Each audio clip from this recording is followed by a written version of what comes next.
Уважаеми зрители на стадион Градски, сме в Ловеч, където след малко ще започне и футболната среща между отборите на АПОЕЛ Бершева и Черно море. Домакини в този мач са израелците. Още не е достатъчно пълен стадиона, но капацитета му от 8000 места ще бъде запълнен много малко. 5% дават възможност за фенове на Черно море израелците, което означава около 400 души.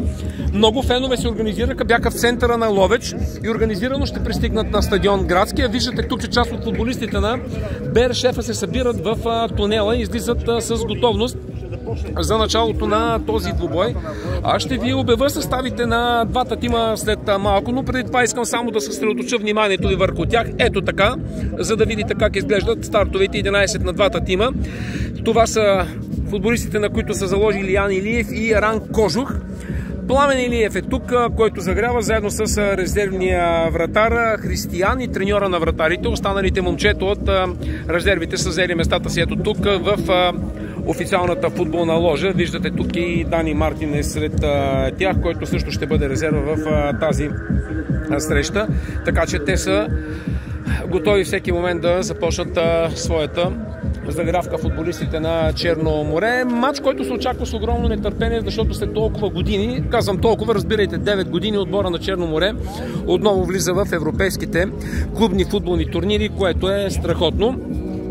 Само набързо нашия състав, който ни интересува: Пламен Илиев на вратата, Цветомир Панов, Живко Атанасов, Виктор Попов, Исмаил Иса, Мазир Сула, Дудо, новият футболист, който беше привлечен в Черно море, Даниел Димов, Владко Друбаров, Николай Златев и Васил Панайотов.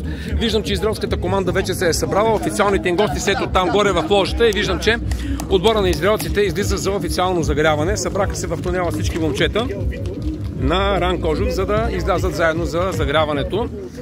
Отбор, който има добри футболисти, има и достатъчно интересни представяния в израелското първенство, макар че за нас е доста далече и няма как да го следим чак с толкова големи подробности израелския шампионат. Трети са от миналата година израелците, т.е. с бронзови медали в шампионата на Израел.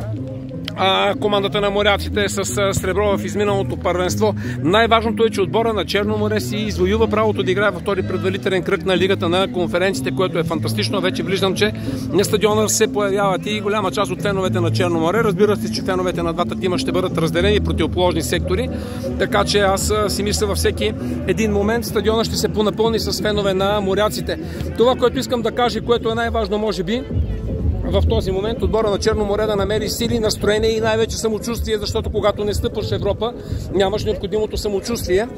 Да намери самочувствието да изиграе един добър матч срещу израелския тим, да се пребори и днес и на 1 август в Разград и да прескочи в следващия кръг. Това ще бъде изключително важно не само за варненския, а и като цяло за българския футбол. Матчът започва в 20 часа.